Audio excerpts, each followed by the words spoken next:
not talk big now, baby.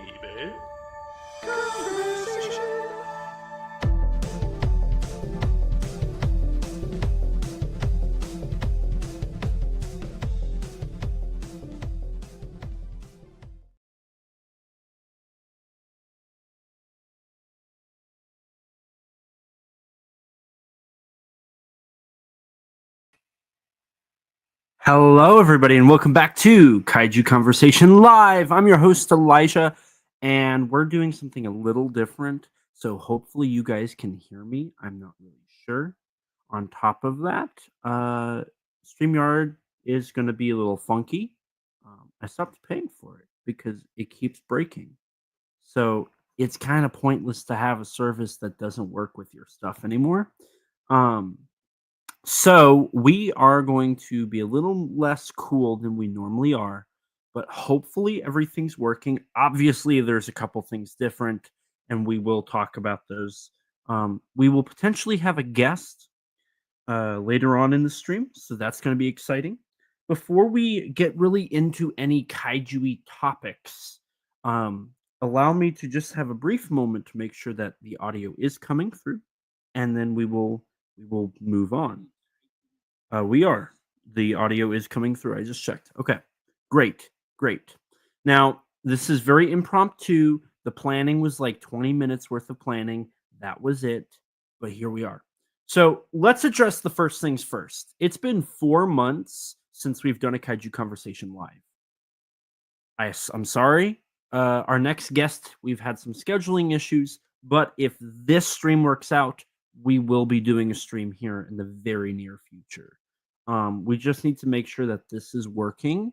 And if this is working, then we can do more live streams. I have a screen off camera that like I'm using. It's also running really slow. So that's not really great. And then I have this main screen, which is what I look at primarily. But I also am going to be looking over here.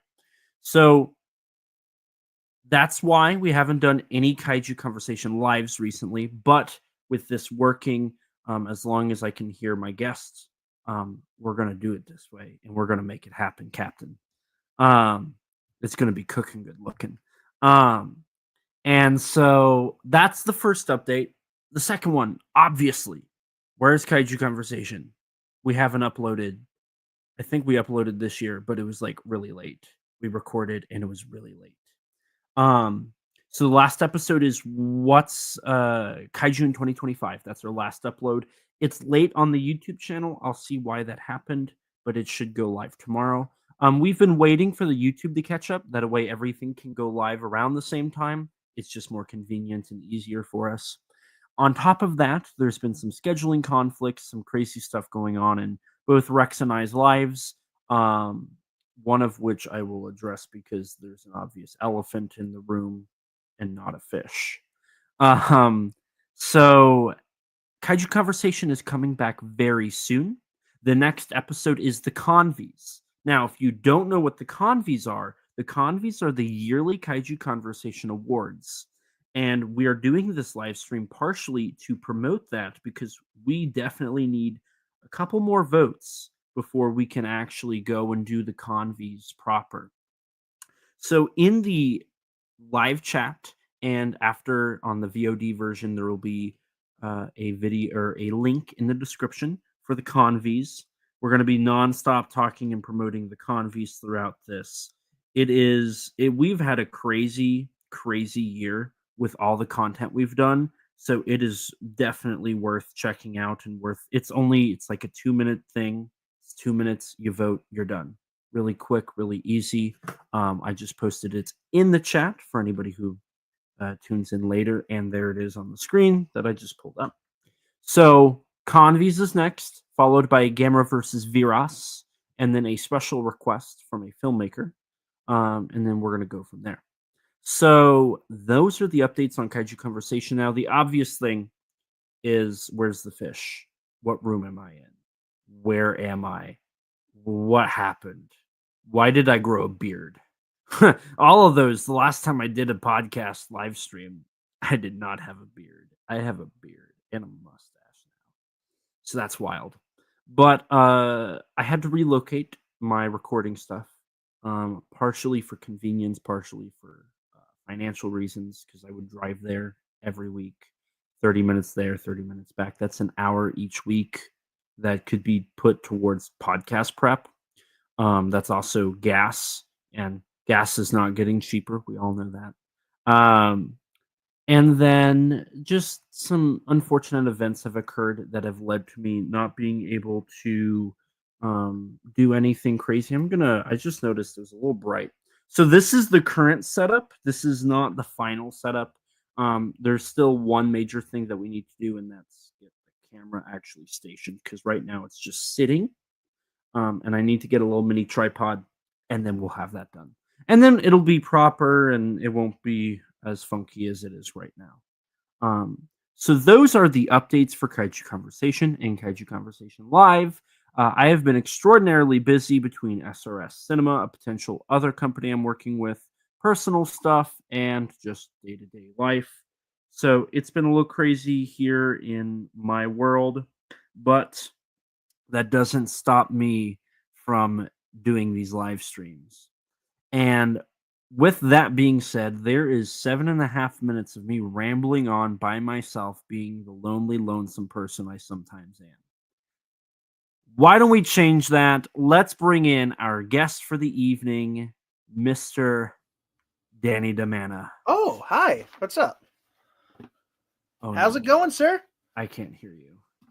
Really? I can see you. Blah, blah, blah, blah, blah, blah. Oh, no. Well, that's no good. See, this is why we were having problems. Can chat hear me? I can't hear you. So here's what we're going to do. I'm going to do something to see if I can correct my side. I'm going to let you talk about, I don't know, how you're the writer of books and the kneaders of naps. Or what's cooking good looking. That's the special. Acno Goji's in the house. Hello, Acno. I'm still hosting even though I can't talk, but I'm going to disappear for a second. So Okay. I will be back. He's not leaving. Oh, there he goes. Oh my gosh. All right, everybody, check it out. This is a hostile takeover. I'm sorry, it just is. It was an accidental hostile takeover, but hostile nonetheless. This is my stream now. I am Kaiju Conversation. Bring it on, Elijah. Bring it on, Rex. What are you going to do? Come to America and beat me up, Rex? Yeah, that's what I thought.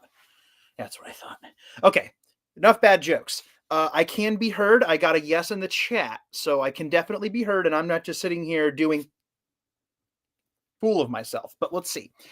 Let's see what we can do. Oh, gosh. All right, we got a couple people popping up.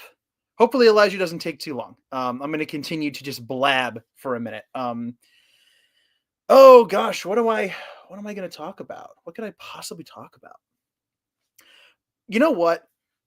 It's kind of silly. I can't believe it took me this long. I feel a little like it's the obvious thing. We have to talk about the beard, right? Like we have to talk about Elijah's whatever this is. He's calling it a beard. We'll be nice and allow him to use the phrase beard. I feel like that's fair. You know, we don't want to hurt his feelings. But let's take a minute and talk about the beard. Let's just do it. So I think it looks good. I like it. It suits him. Okay, next topic. That was easy.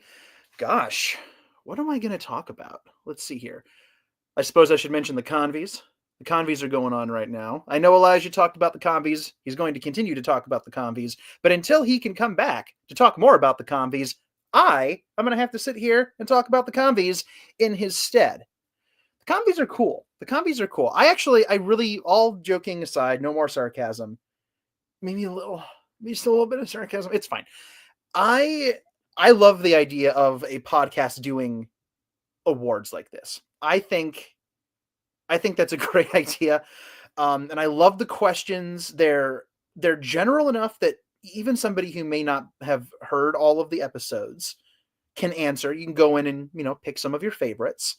But if you've been listening, if you've been following along on the show, then those questions really, pardon me, there's some good ones in there. There's a lot to be enjoyed with those questions, and even more so if you've been following along with the show. There have been some doozies of episodes. Wow, there have been some episodes that man, it would have been nice if I could have told Elijah this. He knows, it's fine. But there are some episodes from this season where I learned a tremendous amount. And I'm trying to find a way to say this that doesn't make me sound like I have a huge head.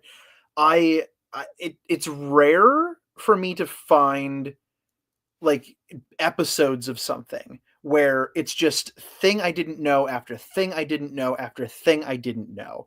A lot of tokusatsu podcasts, kaiju podcasts will sprinkle in things that I didn't know, and I'm like, oh my gosh, I had no idea. But there were a couple episodes of Kaiju Conversation this last year where it was just like 20 to 30 straight minutes of stuff I'd never considered before. Blew my mind. I love that. I love learning this stuff.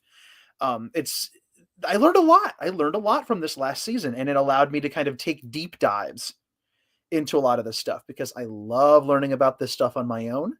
And it was really, really wonderful having Kaiju Conversation as a guide for a lot of that, and even better that it came from a good friend who put so much work into what he does with this stuff. Just unbelievably cool.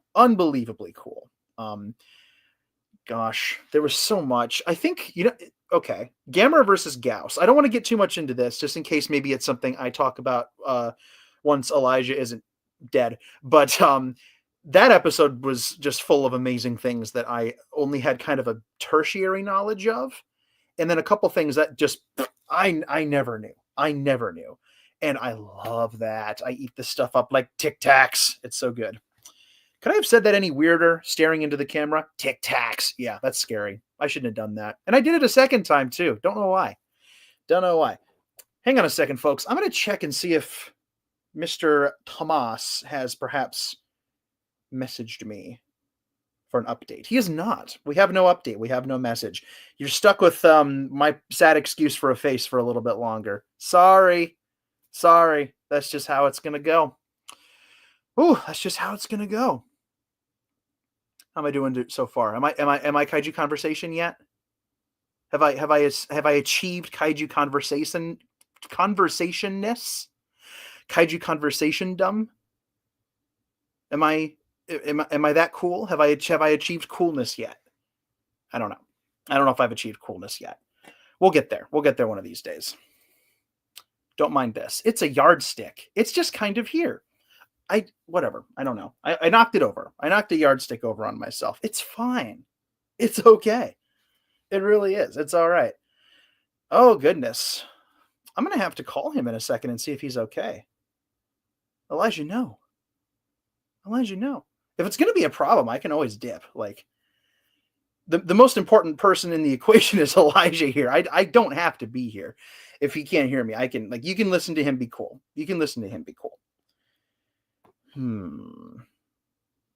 Should I call Elijah?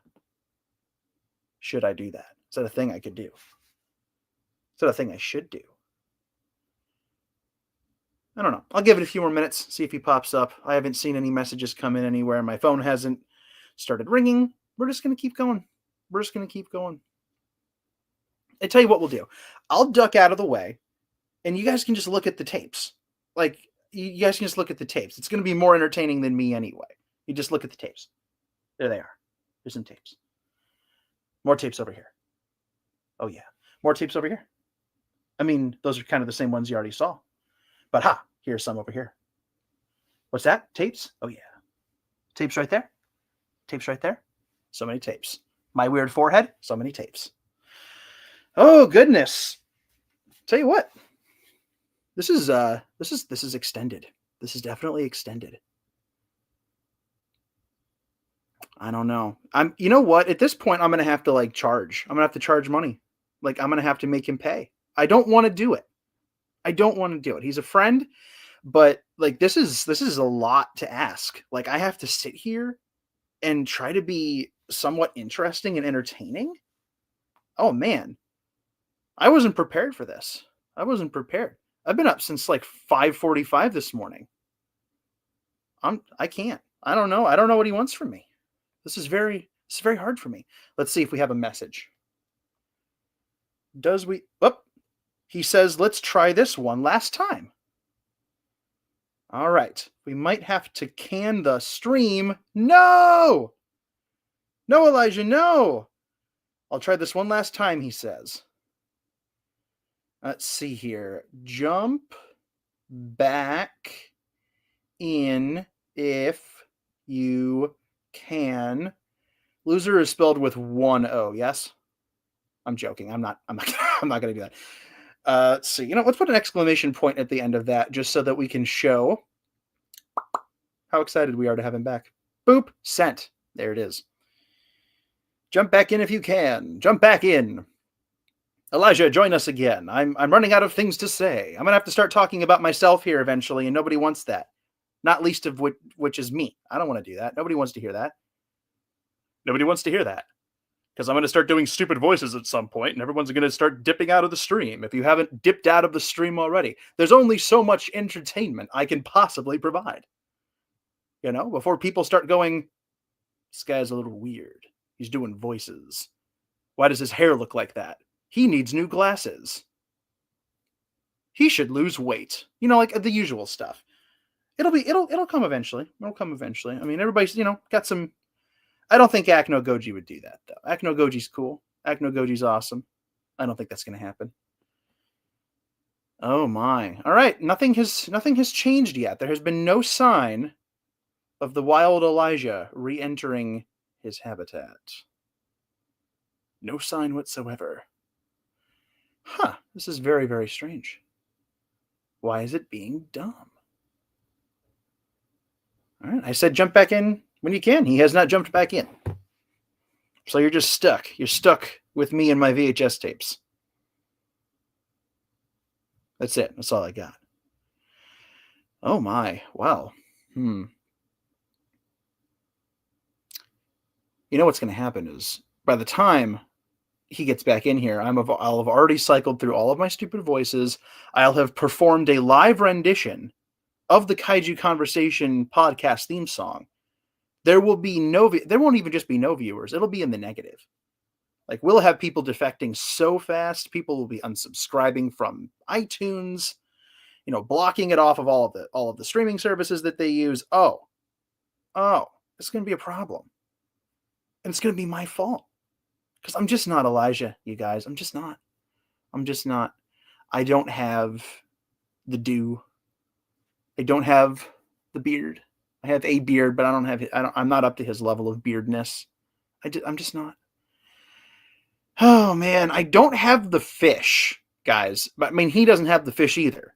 So we are kind of equal on that point now. So I guess I can throw that out. So no fish for either of us. I can disqualify that.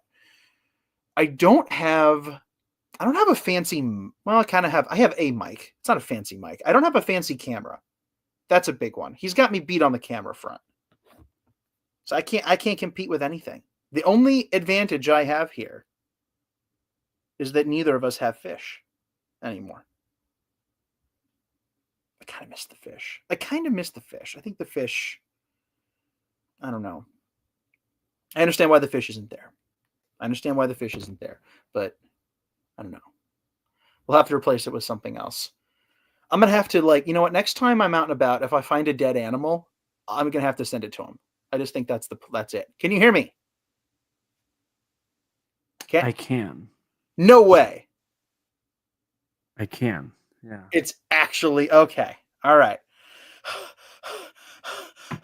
I talked for 10 minutes. I talked so much. I said so many words. Oh my gosh. Welcome back, Mr. Thomas. I took over your show. I am Kaiju Conversation now. That tracks. It does. We were talking about the fish. Well, I was talking about the fish.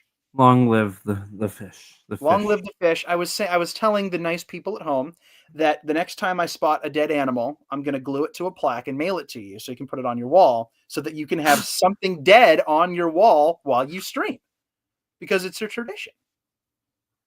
I don't know why you're laughing. This is perfectly it's perfectly serious. Oh my You know how many squirrels get hit near where I live? I clipped a deer once. I've missed a deer once. Oh, good. The deer was fine. My car, not so much. Not as much as the deer. No, the deer was fine. The deer was just like, hey, watch it. And then just kind of walked away. And I was like, cool, I can't open my door.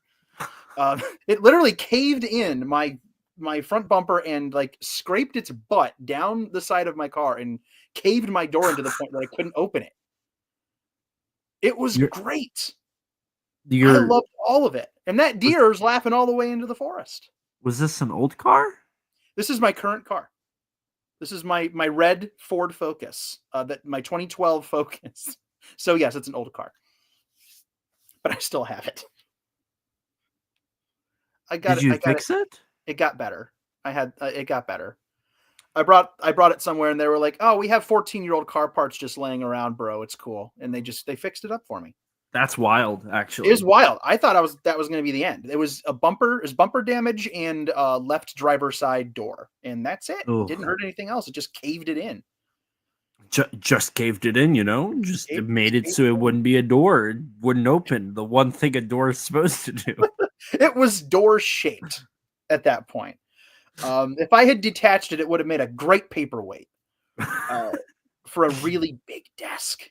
Very large desk. Large.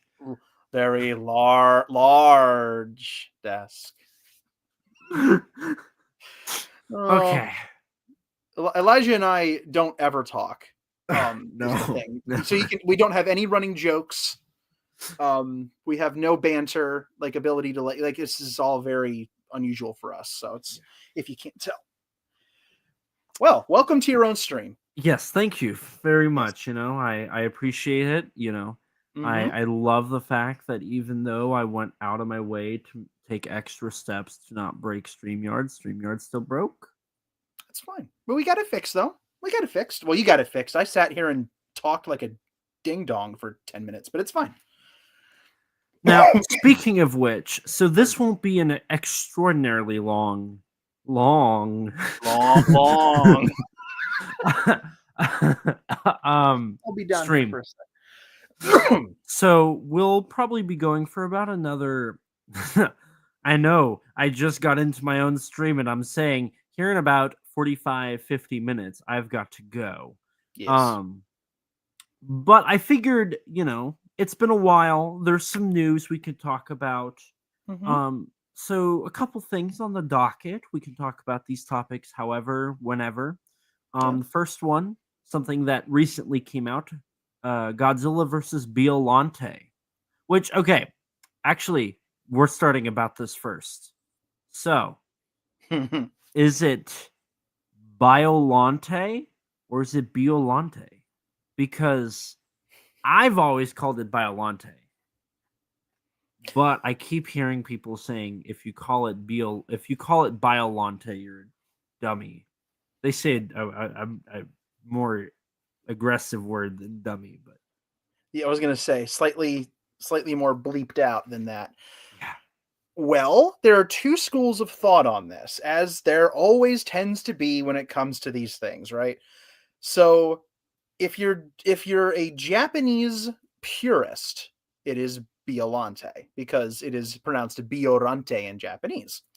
But we don't say like B-I-O. We don't pronounce B-I-O as bio. We would say it as bio. So it makes more sense. What now? It also just makes sense based on. It makes sense considering her origin. Yeah. Now I'm not entirely sure if what we're looking. I actually don't know this. If what we're looking at is a Japanese pronunciation, like a phonetic pronunciation of an American word in just the word bio, like they are saying bio instead of bio, or if bio means something different over there. So Biollante. Hold on. The entire backstory of it having been swiped from a Norse deity is made up for the film. There is a name I want to say I can't remember it off the top of my head, but there is the name Biolante or Biolante it was derived from something. I just don't remember what. It was derived from two different sources, I think, and I can't remember what those sources are. But there is a kind of a foundation for the name having been drawn from somewhere else, but it is not Norse. So I will say this. So okay, the name by Biolante, Biorante, is written in katakana, which is typically used for loan words, which is technically used for foreign language. Yes. So, oh god, what's my favorite example of a katakana?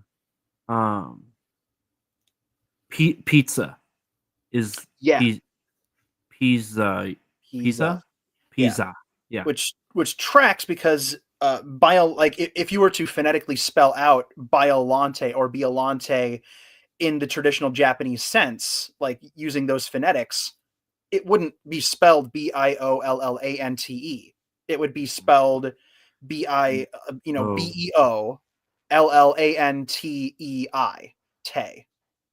Tei, like Heisei, Ei. But that's not how Biolante is spelled. It's just an E.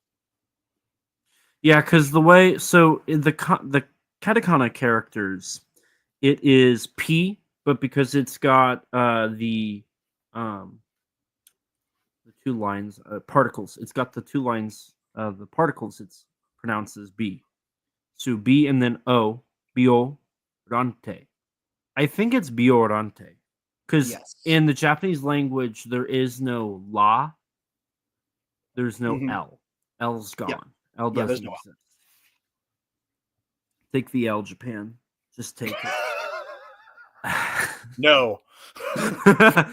If we were going to, we would have done it 70 years ago with Godzilla. We would have done it, but we didn't. So Biorante. Ujiratai Biorante. Yes. Or technically I think it's buses. It would be buses, but with a kind of but you never hear the U, right? Because it's the Hausu thing that makes me want to rip my hair out. Or it's Ringu. Yeah. Ringu Star. Like it's not. Stop saying Ringu, please. Please. That's a stupid hill to die on. I understand. It's a nitpick. I don't really care that much, but also don't do it, please. It's not Hausu. Don't call it Hausu. Hausu drives me nuts, and Ringu drives me nuts. Yeah, I'm not a fan. I'm not a fan. I'm not going to tell somebody like I'm being dramatic here. If you're going to say it like I'm not going to tell you you're an idiot if you say it like that. But you're wrong. It's okay though. It's fine. It's okay. But I'm trying to remember. There was somebody. I'm not naming names. I feel feisty, so I'm going to bring it up. Somebody who worked on a recent release that we're going to talk about was on a social media platform saying, yeah, the commentator called it Biolante instead of Biolante, which is the right way. Imagine saying it the other way. And I was like, what? That's dumb. That's dumb. I'm going to say it. So here's my final statement on bio versus bio. It doesn't matter. It doesn't matter. It's Ghidorah and Ghidorah. Ghidra. Yeah. And Ghidra. If you're a baby boomer, you probably call him Ghidra. If you're my age and you grew up with the Heisei movies, you probably call him Ghidorah. If you're in Japan, it's Ghidorah. And so it's all right. It doesn't matter. It really doesn't. It's all about where you come from. I'm not going to like anybody who yells at somebody else for, I've seen this happen online where it's like, I bet you call Ghidra Ghidorah, you pleb. It's a real thing. I switched the word pleb out, but it's a thing I've seen. And it's like, who cares whether it's Angiras or Angiris or Anguilus or whatever. It's just Anguinus is a sin. Don't say that. That one, as long as it's not Anzilla, then we're fine. But I don't think it. You can say it both ways. I really don't think it matters. Biolante. I've heard of Biolante. The dub calls her Biolante. What? Unleashed Biolante? Biolante. I used to say Biolante because that's what I heard in the dubs. And then everywhere else was saying Biolante. And then I kept hearing Biolante. And I'm like, well, you know what? I give up. I don't care anymore. I'm going to call Ghidorah until the day I die. And I'm probably going to keep saying, I say Biolante. If that makes me a fake fan, then you can unfollow me on Twitter, Danzilla93_GNP. But that's up to you. That's fine. Can you tell I've been awake for a long time today? Let me ask you a question. Did you have your Twitter handle memorized before I started saying it nonstop? Absolutely not. Hearing you say it over and over again has really helped. Thank you for that. You've provided a wonderful service to my failing old memory banks. I'm so old. I remember. I don't know what he did, but he definitely just pulled a boomer moment. He's not in here anymore. I think he quit on me. So, anyways, we're gonna catch up in the chat. Hello, Helmy. It has been a while. It's been 4 months. It's been a long time. No, I don't know which legend you're talking about. If you know the name, I'd love to read about it. But we're gonna see if everything works again or not as soon as Mr. Daniel Demana comes back. I don't know what happened. It just turned off and glitched out and said that the page wasn't working. I refreshed it and here I am. Great. Okay. I told them it was a boomer moment. Listen, I'm not saying you're wrong. It was the perfect timing because you literally were just like, in my old age. In my old age, you don't know how to use this here interwebernets thing. The heck is that? What is that, a button? Ain't I push that? You make that do a thing? Don't push the red button. I always push the red button, son. I'm gonna pop my teeth out here. There we go. Oh my God. I am not old. I'm not old. Nobody here is old. Nobody here is old. I'm glad to hear you say that. I'm glad to hear you say that because I'm fairly certain we had a conversation recently where you were like, Danny, I think I'm old. And I was like, no? I'm starting. I feel it sometimes. I feel it sometimes. We all feel old sometimes, but that doesn't make us old. Just me. I had to take a nap today. That made me feel old. I'm going to take a nap. That's why I put it in my bio. I need a nap. I got up this morning at 5:45 so I could take my god kiddos to school. And it was donut day. I got invited to eat donuts first thing in the morning with my goddaughter, and I loved it. It was so good. I was so happy. And then I pulled into work and I was like, all right, time to start the dick. Knocked me out. But yeah, I'm a little loopy. And I actually left work an hour late today, which is early for me. Yeah, that isn't it. That's pretty early for you. So anyway, Biolante. So, there's a thing. And there's also okay. Full disclosure, I did not order either of them. There's a Blu-ray and there's a 4K out by the Criterion Collection. Yes. Have you received your copy, ordered a copy, or are you awaiting just the happen chance you see it? Because you already own 7 copies of it. I own exactly 7 copies. Thanks for remembering. So I own 2 tapes. One of them's right here above me. Mm-hmm. I own 2 bootleg DVDs. 2. Don't tell anybody. I own more. Yeah, and then I own 2 copies of the Echo Bridge DVD. 1 Blu-ray of the Echo Bridge release. Worth 7. That's at 7. And if I'm missing one, I don't think I have a laser disc around here anywhere. I know there are several. I have the laser disc. Oh, it's cool. I have a photo. I have like 4 of the VHSs. That's awesome. I have the laser disc. I have the Lionsgate Blu-ray and the Echo Bridge Blu-ray. I have the Lionsgate DVD, the Echo Ridge DVD, the Mhm. DVD combo pack with Mega Shark versus Giant Octopus. I think I And might have that laying around somewhere. Maybe I have 8. It's one of those dumb things I found for $3 in a Walmart bin. it's really wild to think that Monster and Mega Shark versus Giant Octopus are on a release with Godzilla. That's insane. That's absolutely bonkers to me. So to answer your question, if you'd asked me this question yesterday, I would have told you that I had not ordered it.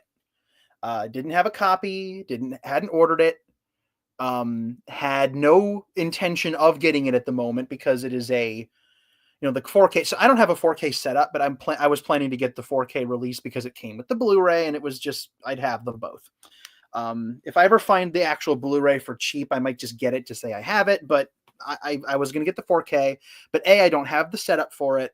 B, I have 9,000 other copies, and it's like it's $50 to get that thing. And it's like I don't need to spend the $50. I will just wait for a Criterion sale, a 50% off Criterion sale to get it. So I got it during the 50% off sale yesterday. There was a flash sale for anybody who doesn't know. It's now over, but there was a 24-hour Criterion 50% off flash sale, and I was like, okay, this is a sign. They're doing this on purpose. They know I didn't order it. They're trying to get me, and it worked. And I ordered the freaking 4K, and I may have also gotten Zatoichi. You're welcome, world. Now I know it. I've never seen a Zatoichi movie. I've never seen it. I've never seen Zatoichi. I've seen 18. I remember when you got the set and you've been updating throughout podcast episodes. Oh, I just saw a handful more Zatoichis. I am a Zatoichi neophyte. I know Zatoichi, but I've never seen Zatoichi. So I'm gonna start at the beginning. I'm gonna find the movies that aren't in the set, and I'm gonna plow my way through all of Zatoichi. It was literally $100 off of that set. It's $100 off. It's insane, and I've been waiting for a sale, and I'm like, you know what? It's not available on Amazon anymore at the moment, and they haven't price matched. The cheapest one on Amazon is $200, like from another seller. I'm just gonna do it. So I pulled the trigger. I got Biollante 4K, and I got Zatoichi. So I've got like 26 Japanese movies coming in the mail. That's ridiculous. I ordered the Blu-ray and I ordered the 4K yesterday because I jumped on because I was like, okay, so like one is $20, one is $25. Like, yeah, I'm getting like $50 off ordering both of them now. Mm-hmm. So I was like, I'll just do that. I'll get it. It took me like a month to get the Godzilla 4K because I didn't order it. So I was like, I need to do that. I still got to get they reissued 54 in a standard case. I still got to get that release. Oh, I forgot about that. I don't have that one or the new 4K. Just money I didn't need to spend, but I'm going to be getting a 4K setup at some point in my life. Maybe when I find one for free on the side of the road. I don't know. But that'll be when we have like 8K, and it's that's listen. I just got a Nintendo Switch recently, and it's like I got it. Well, okay, that's not a good example because I got it for free. Somebody gave it to me for free. They're like, we don't want it, just take it. But I always wait a generation or two, and then I somehow end up with the thing, and it's like so much cheaper. Like there was a period of time where I probably could have snagged a 3D TV for like $50. Didn't. My life isn't that bad because I don't have a 3D, but whatever. I'll get 4K, and then 8K will happen, and then nobody will be able to perceive the difference, and then they'll do 16K, and it'll be a money laundering scheme. Well, at 8, like we can see a subtle change from Tiny. 4 to 8. Tiny. But after that, we actually can't. So it's like, it's there's no pointless. point. There's no point. It's crazy to think we might be living in a world where 2K and 4K are like, oh, that's old. That's nuts. I mean, they've done something with 8K. Like there's like one or 2 titles out there that have 8K transfers. That's insane. That's insane to me. My Blu-ray player barely even plays Blu-rays anymore. I might need a new Blu-ray player. Get a 4K player and then get the 4K TV later. Gonna That's upgrade. what I did. That's Yeah. what I would do. That's a good. So to me, speaking of like 8K and like it's wild to like think all that. I think it's really wild that we're in a world now where Biollante has a 4K. Like, okay, I'm not surprised that Criterion got Biollante because I've been saying this. You can go back to an article from 2019 where I said it's going to happen, and it happened. You called it. 6 years? 7? 6. 6. Oh. I'll be down here for a second. Oh, God. 6 years ago, I made the call. I said that Criterion will acquire the rights to the rest of the Godzilla films. And here we are. They've got almost all of them. It's happening. We're The only thing I think they don't have from the classic Toho stuff is I think they don't have the streaming rights to a handful of films. Mm-hmm. And that's the only thing keeping them from really doing anything with it. That's about it, I think. I used to have a pretty good running memory of what was theirs and what wasn't yet, and I don't even remember what I ate for breakfast this morning, so I'm useless on that front. But I had a like a list I kept updated and whatnot. But I do know, like, if you go and look, I think a couple of them are still streaming exclusively through Sony on Amazon Prime, which is where you can like actually get confirmation on, you know, which is which. Yeah. I'm actually checking in on that. I'm just gonna type in Godzilla and see what it gives me. Let's see. Godzilla the uncut Japanese original 85 thumbnail. That's funny. So we have Final Wars here on Amazon Prime, which I believe when I go here to details, it's this says Toho actually. Instead of Sony now. So maybe that's interesting. That's interesting. Let's check GMK. Sony Pictures. So GMK. GMK 2000? I don't maybe. Toho has Against Mechagodzilla. That makes sense. Why are the other ones not on here? Wait a minute. Because Amazon Prime is dumb. That's why. Amazon Prime. Oh, here's Tokyo SOS. Okay. So Tokyo SOS. I don't think okay, Toho for Tokyo SOS. So far it's just GMK from what I've been able to see here. Megaguirus in 2000 or I think no, I don't feel confident saying either way. I have a feeling Sony's still got 2000, but it says Space Godzilla's under TriStar streaming still. Yes, that one in Destroya. Mechagodzilla 2. Yeah. And I think that's Mothra. Mothra 92 is I don't remember that one, but I know the first obviously the first 3 of the Heisei era are well in Criterion's hands. They renamed Megaguirus. It is now Godzilla vs. Megaguirus, the G Annihilation Strategy. They actually put the subtitle back in. This is through Asian Cult Cinema, Kukdong, and Toho, so that's no longer at Sony, period. So it looks like Space Godzilla, Mechagodzilla 2. I'm trying to find Destroya just to get confirmation on Destroya. Yeah. I think Sony's still got their iron claws in that one, but don't quote me on that. I might be wrong. Again, I don't remember. GMK. Let me just type in Godzilla versus. Okay, here's Destroya. Destroya. TriStar, yeah. So Space Godzilla, Mechagodzilla 2, Space Godzilla, Destroya, GMK, Okay. And let me check 2000. So the next Crowd question. pleasers? Oh, interesting. So the next question is when does all this go away? 2026? I would assume, yeah, early 2026 is when the rights officially are no longer, because 2025 is the last year that Sony has any involvement in any other title. That's insane. That's been my whole life.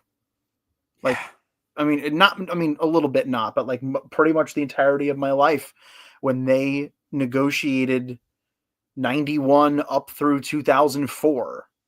And sometimes as it was happening, that so much of my childhood Godzilla memories, so many of those memories start with a Pegasus galloping toward the screen.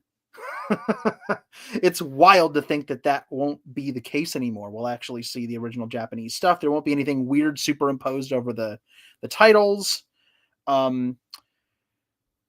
Dare we hope for some subtitles that don't absolutely Yeah. those subtitles. I was recently watching, this is the last thing I'll say about it before we move on.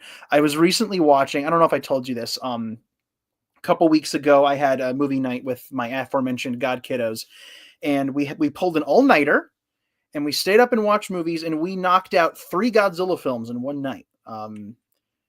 Pretty good. We started with Against Mechagodzilla and rolled right into Tokyo SOS, and then we went back and put in GMK. And we actually watched all of them subtitled, which was really interesting. I wasn't expecting that to happen. I thought we were going to switch to the dubs for sure, but they started playing subbed, and I was going to switch it over. And my little godson, he's 6, he's getting really good at reading, said, "No, don't change it." And Elijah, there's nothing more precious than listening to a little boy read Godzilla subtitles out loud as the movie is happening. Every wife is precious. Love that. Oh my God. I was like ready to cry, man. It was just wonderful. And he was reading along and he was watching the subs. He's 6. I love that. So the reason I bring it up, A, is because it's wholesome, and the world needs wholesomeness. And B, because when the subtitles popped up on Tokyo SOS, again, my brain exploded, because of course it did. Those subtitles, the dub titles, are infamous, and they just hurt to look at. Like, it's like, oh my God. The set that he has was a Christmas present. It was that set with, I think it has like six or 7. It has all the Millennium movies, and then the Toho Godzilla collection. Yes, yeah, it's that one, which was still somehow in print, and I got it for a good price off Amazon. Wow. I was going to get myself one just to have that release. Didn't. Should. I don't know how many are left at this point, but it was a very convenient way to get him 7 Godzilla movies in one fell swoop, which half of those discs you can't really get much anymore outside of the occasional Blu-ray that pops up, and they're all out of print anyway. Well, if I remember correctly, at this juncture, everything is out of print physical. Yeah. Nothing's getting shown via television, and nothing's being shown theatrical from Sony, I believe. I think that's right. Because the Millennium screenings they did a couple years back were Toho proper. They were not through Sony. So, yeah, and I mean, they don't pop up on TV that often anymore, and obviously they're not constantly streaming on a Pluto channel anymore either, which it's very strange. It's very strange seeing, because it's so weird, and I think you can absolutely understand this. The idea that there are Godzilla movies out there that people can't watch is a completely foreign concept to me. It is such a weird thing to see people freaking out because they can't watch these movies, and I've got like 9 copies of all of them. Like, that's not like a pat myself on the back kind of I'm cool moment. It's just a weird perspective thing where I bought these movies. Some of my discs I've had for 20 years or almost 20, like 15, 20 years. And I've just always had them. I mean, I carried my tapes behind me around on family vacations, and I always had them, and I always had my DVDs, and I always had my tapes. And so physical copies of these movies have just always been a part of my life. And it's now we live in a world where people forgot that and have really kind of latched on to the convenience of streaming. And of course, with streaming, you don't own it. You can't access it if they yoink it from you. And when that amount of control is taken away, there's nothing you can do about it. So, we live in a world where there's like basically a better part of a decade's worth of a generation that may have never seen Biollante just because you couldn't own it. I remember the Kraken Return of Godzilla, where they said lost for a generation. Yes. Because that title hadn't been released since 1997. Yeah. That was the last time that film had any circulation. And it was literally, and it is a generation. It was almost 20 years at that point. Yeah. Crazy. And obviously the international dub on there had never gotten a release. So that was literally lost for, at that point, almost 30 years outside of some obscure stuff around the world. Bonkers to me that this stuff should just always be available. And I guess that's the one bummer about the Biollante set is that there's no dub, which does make it less accessible to children watching.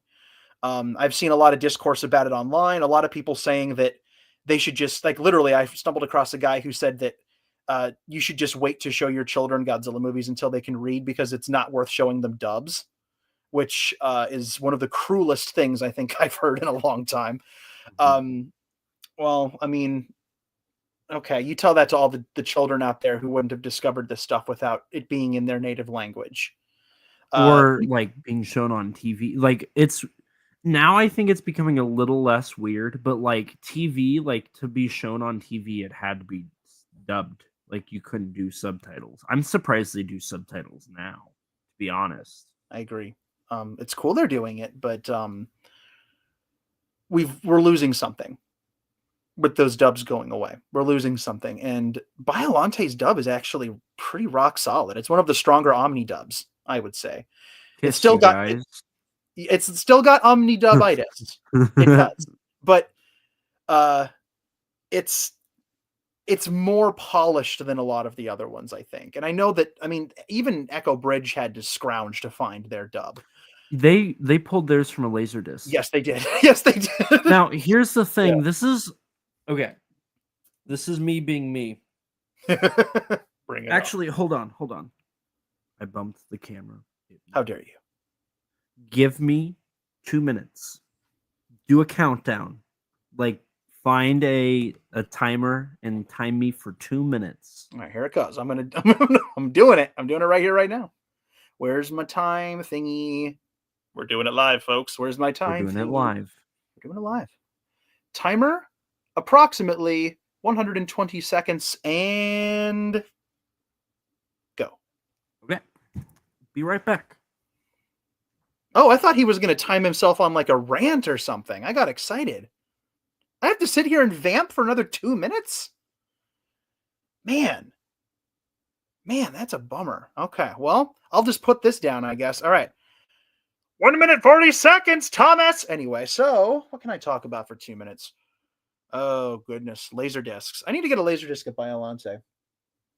There are no laser discs behind me. All my laser discs are like off to the side, such as this exquisite Rodin. Look how beautiful that is.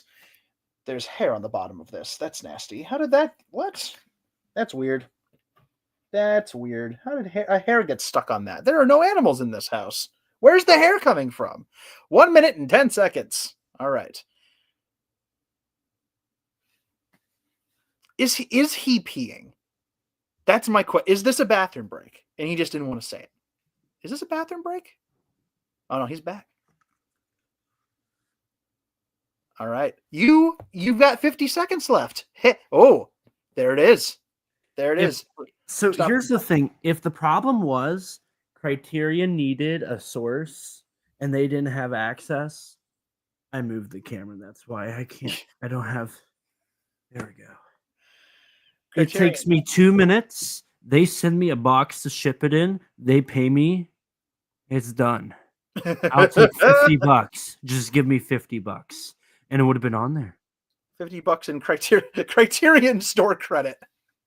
Honestly, and like a free copy, I'd be down. That'd be great. Yeah, I mean, I'd lend him. I mean, clearly the Laserdisc is going to have better quality than the tape does because, well, use your imagination. So yeah, you could Criterion call this man. Call this man. He's got it right here. It's right here. I don't know how good it is because I've never played it.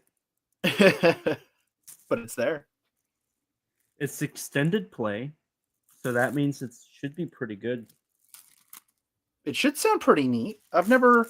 The thing also with Laserdiscs, I have a friend who went and got a movie that was stuck on Laserdisc, and he was able to pull it and do a HD restoration. Because if you just record off of a Laserdisc, it's not good. It's Laserdisc quality. Oh yeah. But the data is still on. It's a disc. It's digital. Yes. The problem is it's just the playback. So if you go into the disc and there is stuff you can get, there's softwares you can use, there's stuff you can do, you can pull the raw data off of this and it's just as good. That's cool. I'm going to have to do that with the Criterion King Kong commentary.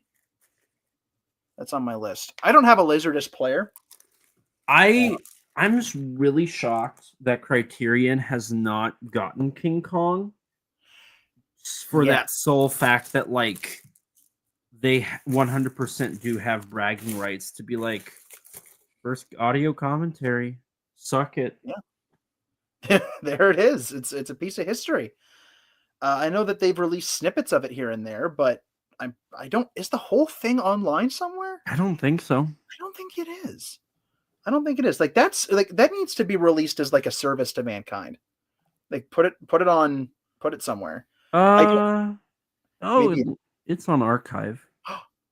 Oh, bless you, archive. Bless you. You are an amazing service, archive. Thank you for existing. I said I wasn't going to do this on the stream. I'm sorry. Oh man, that's cool. Okay, well, I'm gonna have to listen to it because I've never heard that. I've never heard that commentary. It's one of the few like Kong things I've not heard. Like I've heard all the commentaries on all the other discs ever.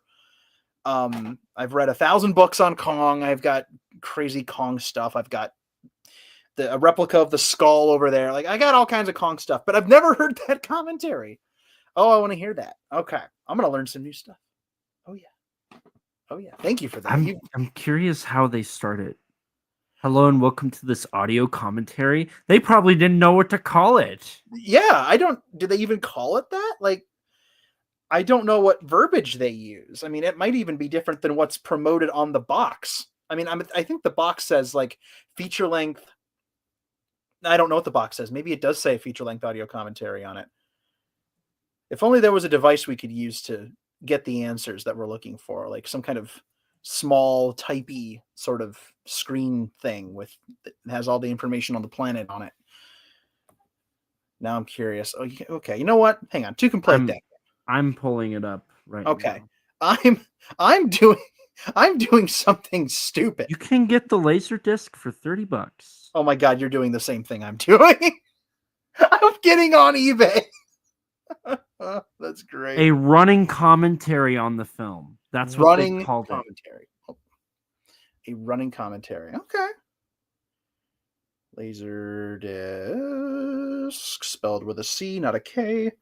King Kong: The Criterion Collection Laserdisc from 1987. Nice. Oh, and here's the 76 version. Nice. Very nice. Laserdisc, yada yada, blah blah blah. Okay. Yeah, there it is. Commentary. That ain't bad. Hello and welcome to this running commentary track on War of the Ninja Monsters, Jiron versus Gora. The most recent audio commentary for like a minute. For a minute, I didn't think about that. we recorded the most recent audio commentary ever recorded for like a minute. And then somebody else out there in the world recorded one. But we had the record for anywhere from milliseconds to hours. For kaiju films, we held it for a couple months. That's true. That's true. I think Criterion's the one that beat us, actually. Now that I think about it. I think so. That's Damn funny. you, Criterion. It's funny. Well, this is in my cart now. You're just gonna play the laser disc. Let's be real here. You're not gonna go find the audio files. You're just gonna. I'm just gonna sit there and be like, "Oh, King Kong." They're talking about King. Oh, I was supposed to be doing something with this. Oh. Okay, so actually, we're talking about commentaries. We've been talking about Biollante. Last thing on the topic, and then we'll transition, and we'll probably end it here in about 10, 15 minutes. Mm-hmm. So the commentary on the film, it's not Ed's, it's somebody else's. Yeah. That's the only reason I'm getting this 4K, and I'm going to open it and watch it. I'm excited, but I'm also scared at the same time. Well, okay, so like here's why I say that.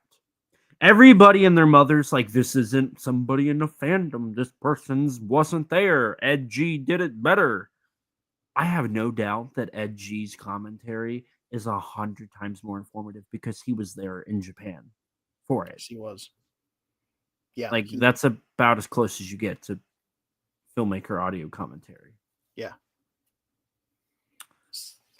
I mean, this new one might be more analytical and less about telling stories. I mean, Ed basically delivered most of, if not all of his script via an online panel, a Kaiju Masterclass panel a few years ago in 2 parts.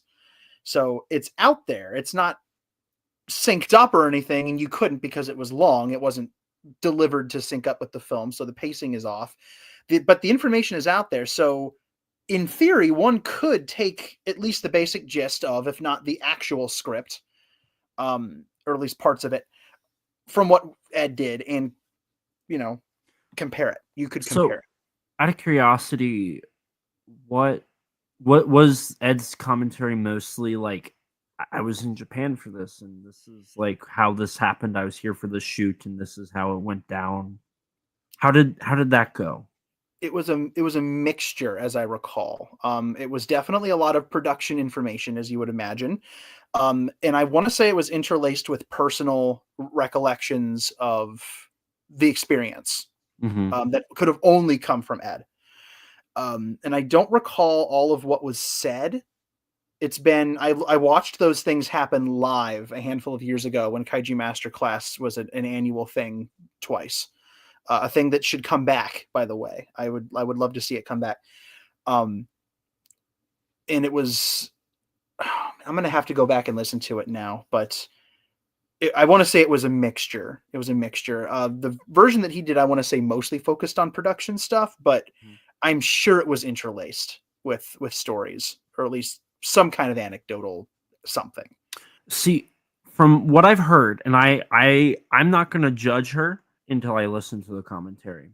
From what I've heard, she takes it as a look at, okay, how does this film, she contextualizes it with the fact that it's a sequel to 1984, and she talks about the rest of the franchise, which is fine. That makes sense. I don't think there's a lot there. It just went down. I'm getting a tripod like tomorrow. I'm not doing this again. So did it just move again? Did I just see the camera slightly twitch? I think I did. You got a twitchy camera, sir. Yeah. Oh, it doesn't go. like me. So obviously that makes sense. I don't think you can do a feature length commentary on contextualizing with the rest of the franchise. I hope to God she talks about Ultraman, because that's such an important part. I'm tired of people acting like it's not. And then I think she also went into Kazuki Omori's filmography and I'm like down. broke it down and like explained like oh, look at this and look at this. Um That's cool. One of the beautiful thing, oh my god, the camera moved. I saw it move. You got a ghost with the most. One of the like my favorite parts about Biolante, and I haven't seen the movie in a couple years, so like I don't entirely remember, but I do remember like there's crane shots and there's some interesting shots. Amori, I think that was the film they gave him the most leeway on. And then after Biolante with he directed two more, right? He did Ghidorah and Mothra. We did Ghidorah and Akawara did Mothra. Okay, he did Mechagodzilla too then, right? No, Akawara did that one as well. Okawara did Mothra, Mechagodzilla, and Destroya. So Omori only directed Two? Dose. Yeah, he wrote more than that, but he only Right. directed Dose. That's right, because Hashimoto did 84, Omori did Biolante and Ghidorah, Okawara, Mothra, Mechagodzilla, Hashimoto-san did Space. and then Okawara. Okay, yeah. Yeah. For some reason, I want to give Omori one more credit to his name. I know he wrote Mechagodzilla 2, I think. I mean, it was him and Mimura. Yeah. Because that was the movie they brought Wataru Mimura in on, and he worked right the way up to Megaguirus until they were like, get out. Bye, Felicia. Yeah. I recently watched something, and I didn't realize just how much like of a revolving door the Heisei era and Millennium were. Like they were like they fired people quit, one and done. Like yeah, the flow was interesting. Omori and Akawara had a very, and we don't have time to break it down here, but they had a very kind of unusual collaborative process where they would each come up with ideas individually for each film and then hand it off to the Toho story department and let them sort it out, basically. If something conflicted, they didn't really come to blows about it. They handed it off to the story department. They made the decisions and tweaked it, and both of them were like, okay, cool. That's a very brief overview of what they did. Nobody ever really talks about that. That's a thing. I feel like the Heisei era would be a lot more interesting. The Heisei era would be a lot more interesting if people were actually breaking it down. We thankfully Kaiju Conversation has finished the Showa era. We finished that this year, which if you like those last handful of films, you can always go and vote for the Convies. I did. Please vote for the Convies. There's some Champion Festival Godzilla stuff in there. So the thing about it is, now that we're done, now it's okay. We're treading on areas where I don't think a lot of people have. I don't think a lot of people have truly broke down post 84. And so it's like, the obvious stuff has been thrown out there, they're, trying to make money. They were taking influences from outside influences, other films and all that. But it's also like, okay, but what's the context, right? Like the economic bubble, Kawakita was a raging alcoholic, and it's obvious. Like, where's all of that information at? That's what I want to know. The idea that, like, one thing that's interesting about the Heisei era, that I really got into when doing my own scholarly work on it, is the fact that almost every element of it was intended to have some kind of meaning to it. And a lot of it is either very obscured or did not make the final cut. For example, Space Godzilla got the short end of the stick on that because, and again, this is a whole thing I won't get into, but there was an entire subplot involving the ozone layer. Because there was a huge hole in the ozone over Japan in 1994. And it was in the news, and they decided to work that in. And there's no mention of ozone depletion or ozone holes in the film. Well, another thing, and you and I talked about this, was after watching Space Godzilla at the Pickwick this last year. I was like, The ending shots are like shot like it's a romantic comedy, like they're in love, like the camera's just slightly blurry, like the colors slightly washed out. It's Mm-hmm. all kind of steamy. It's like, what's going on? And then you were like, oh yeah, the director like did a lot of teenage romances before, and that's why they brought him on to bring in the younger audiences and like Yeah. use his style. It's like, oh, so that's why this movie's riddled with love, but Mhm. it falls flat because they don't explore it whatsoever. That's exactly what I remember your eyes lighting up when I told you that in the theater. You were like, oh, that makes so much more sense. It's crazy. Space Godzilla, I think, in terms of like the way that they made a lot of directorial decisions behind the scenes, uh, might be the most fascinating one of the 90s films, just for that reason alone, where they were both basically trying to pull they were trying to pull a Fukuda 2.0. They were like, let's get a guy in who does young people movies with action. And in his case, it was a little action, but a lot of romance. They were like, let's get kids into the theater. Let's, shake it up a little bit from the Omori Okawara formula, which at this point was, multiple movies in, 4 movies in, just with Omori alone. And let's do something a little bit different. Let's try to do kind of a Fukuda style island film. Let's get a new composer that's going to do like a Sato style breath of fresh air over it. Let's get the kiddos into the theater. Let's do this big giant 40th anniversary thing where we've got Godzilla's out the wazoo. We've got normal Godzilla, baby Godzilla / little Godzilla, space Godzilla, Biollante, who's part Godzilla, shows up. Mogera's built out of what's left of Mechagodzilla. It's like this huge like celebration of Godzilla in a way. And they were trying to get kids into the theater. They're not kids, but like teenagers and young people. And they were trying to do all of this stuff. And then they're like, oh yeah, Yakuza, I guess. Oh yeah, romance, I guess. Oh yeah, psychic stuff, I guess. Let's make Miki the main character. She was 21 or 22 or something at the time, and they were like, okay, let's do this. Let's promote her to the main character. Let's give her a love interest, and it resulted in this movie. I adore it. I love it. I know it's not perfect. It's like it's about as close to a quote unquote guilty pleasure Godzilla movie as I have, but it is so full of ideas that kind of bounce off each other. Whereas if you go back and you watch the Fukuda and Sato and Arikawa island, quote unquote, island movies from the 60s, it gels more because they're more simple. The first one is people on a boat crash on an island and they have to survive. The second one is island with experiment that goes wrong, also baby, also bugs. Let's get out of here.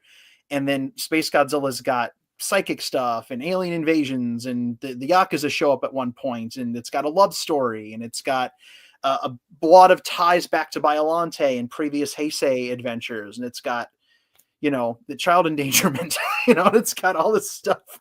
We're putting babies into crystal prisons now, so it's complex, but not like it's not like a complex film. You know what I mean? It's got it's complex because a lot of things are happening in it, but it is not narratively a layered complex story. It's just got a lot of stuff. I'm one of those weirdos that likes all the stuff. I enjoy it. I'm no fool. I know it's not perfect, but I saw what they were trying to do. But it resulted in such an unusual film, and nothing else in the Heisei era reads like that.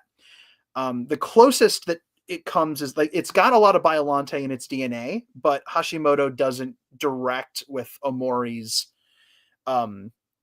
energy. I don't think. Omori had the energy. His stories were always a little scattershot and always a little all over the place and left holes. As a kid, I loved the plot holes because it was fun to think about how it might work. Like, what is he trying to say here? But it's different. It's different. And I like that Space Godzilla is different. But I find it to be very fascinating just how the differences really roll into each other. But it's the only one of the set that doesn't have the Omori fingerprint on it to some degree outside of Hashimoto's film. And I find that very interesting. But I would love to, I will stand up and defend Kazuki Omori any day of the week. So I'd love to hear this commentary just for that, just to hear some interesting stuff about his filmography. Now, with that, going full circle back to the audio commentary, I think our plans here are going to have to change ever so slightly because I do need to disembark. I have got to go to an airport and pick somebody up. I also got to get food for them, and I got to do a couple other things. But yes. I really enjoyed this. Perhaps we should do a part 2 of what's cooking good looking, and we can talk more about. There's 2 other pieces of news that I do want to talk about. Oh yeah. But at a later date, I think you and I both would have plenty to talk about for both of those. Maybe not so much the second one because I don't know anything, nor do I really care. But it is kaiju / tokusatsu, and so I do care, even though I don't. It's one of those things. Don't be mean to Cloverfield 2 like that. What's that? I thought I had him, folks. That's funny. You know, the people over there, they're really secretive. I'm going to use that the next time somebody asks me a question. They're really secretive. They don't... Elijah, did you do that thing I asked you to do? You know, those people over there are pretty secretive. Yes, please do that. Nathan, Elijah, how's it going with your next audio commentary? Nathan, no. You know, those people over there, they're pretty secretive. Daniel, you've been very, very busy the last few months, even outside of work. What have you been working on? You see, those people. Those people are pretty. Let me tell you about how secretive those people are. Because they are. God. I'm gonna keep you here. You gotta go get somebody from the airport, man. I do. So before we head out, yes. Danny, unlike some people, I let you quote and give yourself credits and give yourself all the shameless self-promotion that you want. So what do you want? I really hope some people aren't watching this. All right, let's see. Oh, that's funny. Okay, as I'll keep it brief because you've got to go. But it's so funny. The biggest things going on with me right now, I can't talk about. I can't talk about it. Does that sound familiar, Elijah? Those people over there. Those people over there really pretty secretive. Pretty secretive. Okay, what I can talk about is, as you've heard many, many times listening to the show, I am the creator and author of the Godzilla Novelization Project. I have not put anything on the Godzilla Novelization Project in probably 3 months because I have been drowning with a capital D at my writing job. And I mean, like 14-hour days, and I get home and I don't have energy to sit and write. So I've been taking a outside of work kind of writing sabbatical, where I've just been not working on stuff and like trying to get my outside of work creative energy flowing again. Cause I write all day at work and then, I get home and I'm too tired, but I've got some stuff I'm trying to cook up for the GNP here pretty soon. A couple books that need to be continued, a couple of short story ideas that I think would be fun. So those will materialize at some point. Goodness gracious. Again, I've got some really, really fun things that I'm working on, like probably half a dozen cool things that are like pinch me exciting. And I can't say a darn word about it. So you'll just have to trust me. Maybe not next time I come on and we do part 2, but maybe like after that, I'll be able to come on and be like, yo, I've got some stuff. But what I will say is that if I guess briefly, Elijah and I did a commentary track for War of the Ninja Monsters, Jiren vs. Gora, the latest kaiju film from Shinpei Hayashiya, Rakugo Master, and Kaiju Fanatic, available from SRS Cinema. So if listening to us nerds nerd out on on this wonderful little indie kaiju film and talk about the history of Rakugo stand-up comedy and Japanese mythology and some really fun production information and some quotes from Hayashiya, all kinds of good stuff. If you like a good commentary, we've been talking about commentaries in here. We did one, and I'm still pinching myself that I got to do it. It's been a bucket list item for me to do, so go support SRS Cinema and all the cool stuff that they do, and just go get the movie. And if it's a good movie, go watch it. But if you want to listen to some cool context, Elijah and I talk over it if you push the talk over it button, which is rather cool. Now, just throwing this out there for anybody, if you do not want to purchase, it is also included on the DVD release of the film. It has this is true, and those are commentary. Those are going to be popping up if they haven't already started popping up in Walmarts, I believe. You can get those at retail. So like maybe $12, $13 at Walmart, maybe, if it's out yet. Most of the SRS stuff does hit Walmart eventually, so it might be there. That's about, I mean, there are other things. I can't talk about anything else. I can't talk about it. My hands are tied. Trust me. Some of these things are quite interesting, and I can't say anything, but I will eventually, and I'm gonna have to. I will come back. I will pay Elijah to let me talk. His rates are fair, steep, but fair, and I will come back and talk about things. But that's about it. You should promote yourself shamelessly for a second to the nice people. Well, hello, I'm Elijah, and I co-host the podcast Kaiju Conversation. Obviously.